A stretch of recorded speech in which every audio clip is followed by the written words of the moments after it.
Olá, a construção de um leitor passa pela necessidade de desmitificar a literatura, trazê-la para bem perto das pessoas. É nisso que acredita a poeta e professora Susana Vargas, nossa entrevistada de hoje. Em seu novo livro, Leitura, uma aprendizagem de prazer, Susana conta de sua experiência como formadora de leitores. E é este o mote de nossa conversa. Na Dica de Leituras, as experiências dos leitores Gilberto Freire, autor do livro De Menino a Homem, e de Marcelo Coelho, autor de Patópolis. A gente conversa agora com Susana Vargas.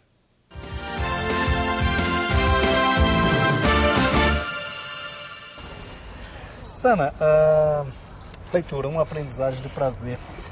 É um livro interessante, já está em 6ª edição, o livro já é a 6ª edição do livro, mas ela foi revista, foi retomado essa temática, que é interessante, é a sua experiência como professora de literatura e como coordenadora das rodas de leituras, né?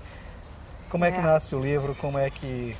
Ele é originalmente, o Leitura, originalmente, na primeira edição, é a minha tese de mestrado em teoria literária. E nessa tese eu descrevo procedimentos de sala de aula que eu pensava e ainda penso, ele é bem atual, eu acho, que atrairiam mais leitores, quer dizer, fariam dos meus alunos, despertariam neles o gosto pela leitura. Então são procedimentos e que eu descrevo, porque eu acho que posso dividir isso com os meus colegas professores. Então a tese foi exatamente isso, a descrição de procedimentos de sala de aula. E, na verdade, esses procedimentos, eles desembocam nas rodas de leitura. Porque o que eu fazia em sala de aula, eu acabei transferindo para o projeto. Quer dizer, o modo como eu via que... Eu comprovava isso diariamente nas salas de aula, né? Que determinados métodos atraíam mais leitores, transformavam os meus alunos em leitores. Até hoje eu encontro alunos da faculdade, do nível médio, para quem eu dei aula, que me veem e lembram, de que eles lembram? Eles lembram da leitura, eles lembram dos autores, sabe? Então, é isso aí, quer dizer, o livro tem essa origem. E claro, depois ele foi, eu acredito que ele seja um livro útil, tá? Eu acho que ele é uma ferramenta de trabalho, ele é um livro útil. E ele teve várias edições para o ensaio, né? Um ensaio de literatura. Eu não sou nenhuma Susan Sontag, né? Muito pelo contrário, né? Então, ele teve muitas edições, né? Algumas secretarias compraram, enfim, foi um livro e eu acho que ele continua valendo. Agora, eu acrescentei aí a experiência, que foi uma experiência posterior à tese de mestrado, que foi a minha experiência com as rodas de leitura, com o projeto das rodas. E eu faço a mesma coisa com o projeto, quer dizer, eu divido essa experiência com todo mundo, para que todo mundo possa fazer a roda como é o que já se faz hoje. Né? A roda de leitura virou um programa de qualquer projeto, né?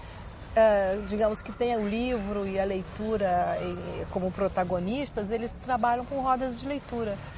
Que acabou se disseminando. Agora, há uma coisa que você chama a atenção, sobretudo na primeira parte, que é a função da escola como formadora de leitor, né?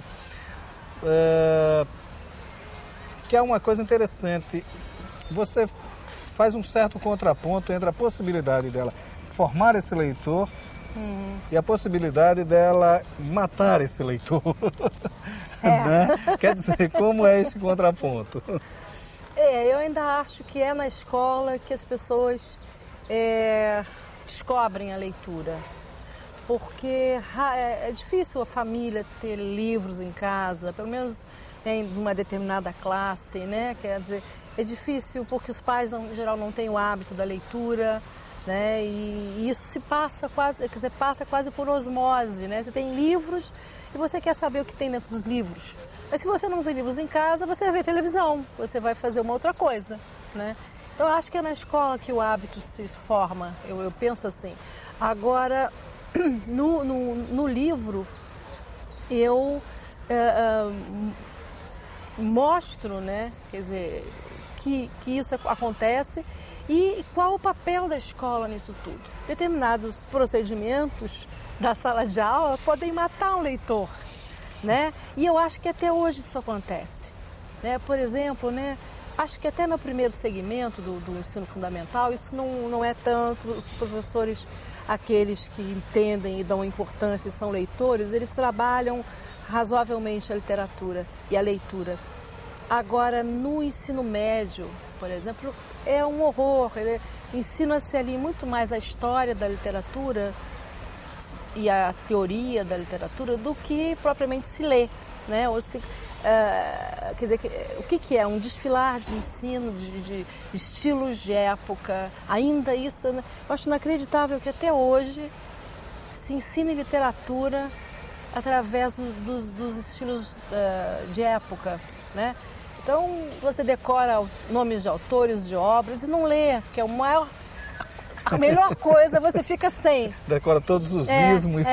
E o pior, Maurício, na universidade, né, os professores acabam, onde o ensino também é bastante histórico e teórico, os professores que já entram ali sem leitura, os alunos, né, os candidatos, né, a professores que já entram sem leitura, saem sem a leitura. Então, eles leem mais sobre Machado de Assis do que o próprio livro do Machado. Então, e outras perdem o melhor da festa, né? Então, como é que eles vão trabalhar isso? Eles vão reproduzir um pouco aquilo que eles aprenderam na universidade e é onde eles se sentem mais seguros, né? Porque você rotular um autor como barroco ou como neoclássico, como moderno, isso é um rótulo. Não existe isso. Na boa literatura, todos os textos são modernos, né? E são contemporâneos e são bons. Há uma outra questão que você levanta nesse livro que me chamou muito a atenção, que é a ausência hoje nas escolas, né? E já de muito tempo, daquela famosa história de você instigar a criatividade do aluno, né? Que normalmente botava-se aquele quadro ali e dizia, olha, descreva isso aqui, né? Crie-se uma história a partir disso aqui, né? Quer dizer, despertar a redação criativa do aluno, né? Quer dizer, fala um pouco sobre isso, que é quase que a formação de autores também, né? Eu acho que na raiz, quer dizer, na origem do leitor, quer dizer, existe, do criador existe o leitor. Estou falando disso no caso da literatura, da produção de texto, né? Existe primeiramente um leitor. De tanto você ler, eu tiro por mim, quer dizer, comecei a escrever porque eu lia muito. Então, de tanto ler, eu queria fazer igual. Eu queria de alguma forma contar a minha versão da vida, né? Eu queria contar isso. Então, acho que esse é um jogo,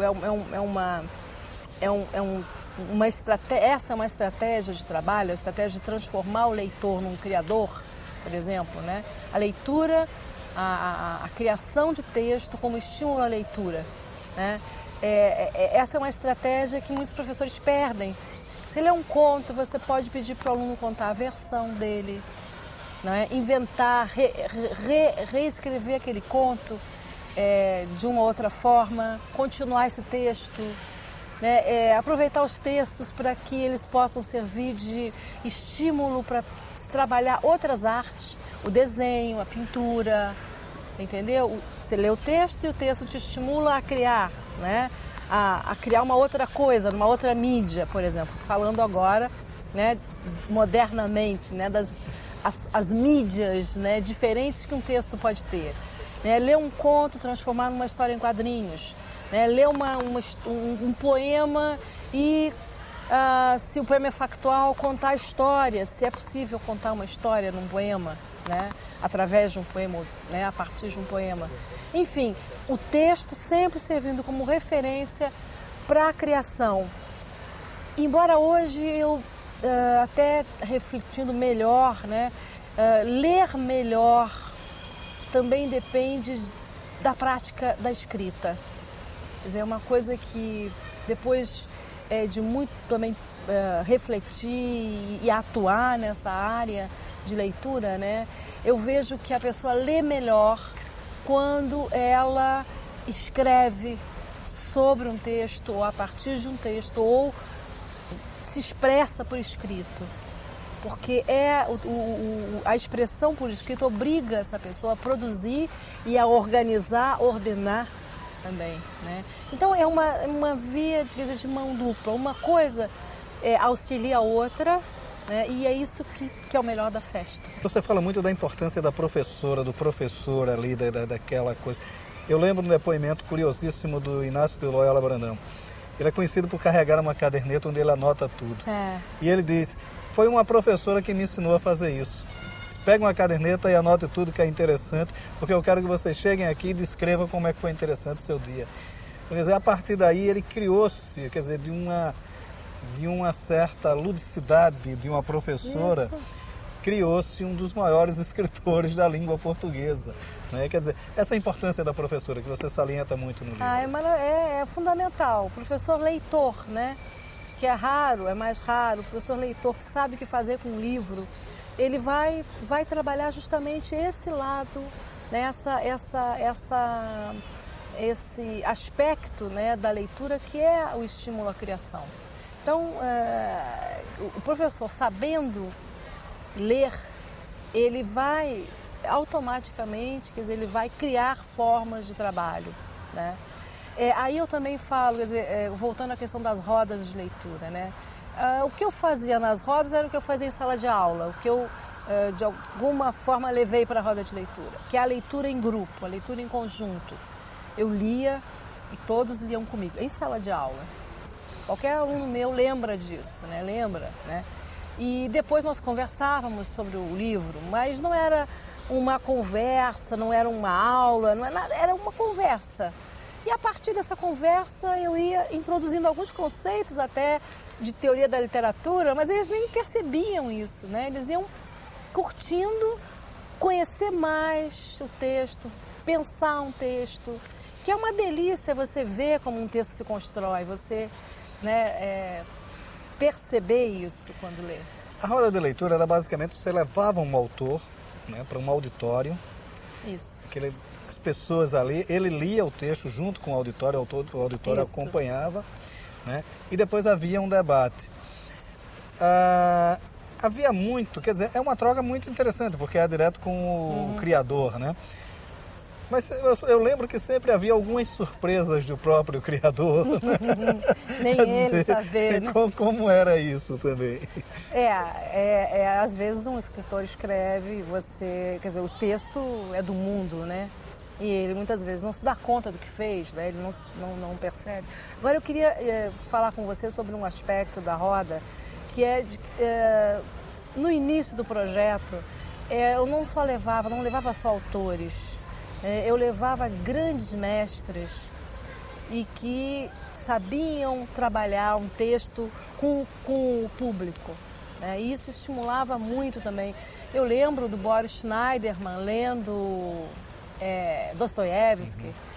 Então, uma coisa que você falou também, a leitura é super importante num evento de leitura. Se é leitura, vamos ler. Entendeu? Eu lembro do Mindley lendo contos de Natal. Isso.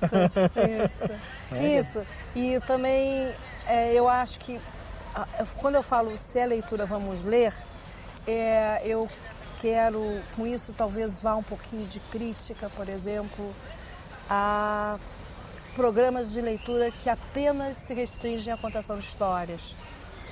Não que a contação de histórias não seja importante, ela é importante. Só não se pode restringir a isso, porque é diferente você ouvir e ler. Você perde muita coisa quando você ouve. Ouvir é um ato quer dizer, é um trabalho, contar uma história quase teatral, né? Um trabalho com outro, digamos, a leitura posta num outro patamar, né? Agora, a leitura mesmo de um texto, e daí eu não abri mão da leitura, né? Na roda de leitura, porque eu acho que ela traz assim, benefícios, né? Que o ouvir, né? Não nos dá. Talvez o espaço da reflexão, né? Quer dizer, a leitura, exato, o seu contato com o texto, né? Ele provoca, de certa forma, a maior reflexão, né? né? Essa necessidade de traduzir cada uma das linhas, né? Talvez seja esse espaço de reflexão. E ela oportuniza também, eu acho, a releitura, que é o melhor. Essa chance que você tem de ler, depois alguém te pergunta alguma coisa, como eu fazia em sala de aula, eu dizia, falava perguntava, vocês viram como é que o personagem X mata o autor, ou o autor mata o personagem? Aonde? Quando? Aí eles tinham que ler, reler. Então, de alguma forma, eu trabalhava a leitura para que eles relessem e nessa releitura eles aproveitassem mais, né? Então, ao final da roda, por exemplo, numa boa roda de leitura, nem todas eram fantásticas, mas muitas eram, né? O trabalho era esse, né? De poder reler, conhecer o autor também. Muita gente que ia às rodas, às vezes não conhecia aquele escritor, passava a conhecer através do texto. E se motivava para perguntar também. Há uma coisa que me chamava muito a atenção, me chama a atenção no projeto das rodas de leituras, que é o ritmo de cada um. Então, quer dizer, cada um tem o seu ritmo de leitura, mas o autor tem o seu próprio ritmo, né? Quer dizer, como é isso? Isso era muito trabalhado na roda de leitura. Eu lembro de vários, o João Gilberto Nou, que tem um ritmo quase melodramático de leitura, né? Quer dizer, como era essa questão do ritmo da leitura dos autores? Eu acho que quando o autor lê, às vezes, nem sempre o autor é o melhor leitor. Às vezes ele mesmo, quando vai ler, quando vai dar voz, ele mesmo não reproduz o texto assim na sua performance, não é a melhor performance. Mas é o autor, né? Então tem essa relação de autoral mesmo, né? De um trabalho de leitura autoral e que é único. Então, por exemplo, ao longo do projeto, que volta esse ano, viu? Em dezembro as rodas estão aí de novo, tá? Elas voltam com o apoio da Oi Futuro. Dia 7 de dezembro vai ter uma grande festa na Biblioteca Nacional. E o projeto volta, né? Então, mas voltando a essa questão do autor, nem sempre ele é melhor, mas ele é fantástico ouvi-lo. Eu, por exemplo, eu tive a oportunidade, eu já estou virando um Jurássica, né, do século passado, né? Eu tive a oportunidade de ouvir J.J. Veiga lendo. Eu tive a oportunidade de ouvir Jorge Amado, né? Convidei o Jorge Amado, compareceu, foi a primeira vez que ele leu seus textos com o público, para o público. Ele falou isso, inclusive, no projeto. Dias Gomes, João Antônio, né? São lembranças maravilhosas. Então, de fato, eu acho que ela tem esse encantamento, produz um encantamento também. Agora, acho maravilhoso quando um professor de literatura, um grande professor, um grande mestre, lê e depois trabalha em direções variadas, né? E descobre com eles o prazer justamente da descoberta de que ler é um barato, ler é muito bom. É uma coisa inexplicável, né? Até hoje, por que você lê? Não sei, eu leio e tá bom demais, né? Mas tá bom. Suzana, muito obrigado pela sua participação aqui no Leituras, pela nossa conversa. Obrigado. Obrigada, Maurício, a você, leitor, Maurício, né? Um criador, né? Escritor, leitor. E eu sempre digo que vou falar isso agora em público, é um dos nossos grandes entrevistadores, porque lê, porque é um leitor, né? Então, esse é um reconhecimento que eu acho que todos os autores que você entrevista sabem disso e têm confiança em você. Obrigado. Tchau.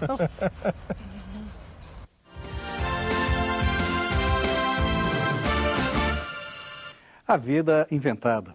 A memória é quem reconstrói o passado. E aí surgem suas eleições, suas falhas até voluntárias. Assim, as autobiografias margeiam permanentemente a ficção. Muitas vezes seus autores, mesmo sem mentir, posto que acreditam no que escrevem, falam da vida que poderia ter sido. Nos papéis guardados de Gilberto Freire, foi descoberto o texto de um exercício de memória, agora transformado em livro. De menino a homem, de mais de 30 e de 40, de 60 e mais anos, lançado pela Global, é uma revisita aos anos de formação intelectual do sociólogo e ainda uma reverência aos amigos, mestres e familiares que o apoiaram. O livro começa com uma descrição das inquietações do menino, nascido em um ambiente católico, mas que passa a estudar com professores evangélicos. Isso determina sua prática religiosa, que era íntima, individualista, com diálogo direto com Deus. Também aí está a gênese de sua disciplina intelectual, que o levou a ser múltiplo em suas preocupações e estudos. Assim, de menino a homem, mais que a mera descrição de uma vida, fala das evoluções possíveis a quem trabalha disciplina e apego às origens. A formação intelectual tem variantes improváveis. A leitura de histórias em quadrinhos, por incrível que pareça, pode ser um bom começo. Quem nos mostra isso é o também sociólogo Marcelo Coelho. Seu mais novo livro, Patópolis, lançado pela Iluminuras, fala das impressões deixadas pelas leituras das revistas de Walt Disney, pelo imaginário de Patópolis, a cidade onde vivem os personagens do ilustrador americano. Marcelo, a rigor, não é um memorialista. Ele prefere trabalhar com lembranças e perguntas prosaicas. Como é possível Donald um pato gostar de frango assado? Ou Mickey, um rato, ser dono de um cachorro, Pluto? As perguntas nunca respondidas são, na verdade, pano de fundo para se analisar na vivência adolescente num país marcado pela opressão. Marcelo conta das experiências da década de 1970 e como elas definiram o caráter de toda uma geração. Um texto que, muito além da memória, busca entender o contexto de uma vida em formação. A sempre inquieta construção de uma vida, de menino a homem, de Gilberto Freire, e Patópolis, de Marcelo Coelho. O Leituras de hoje fica por aqui e você bem pode ficar na companhia de bons autores e bons livros. Até o nosso próximo encontro.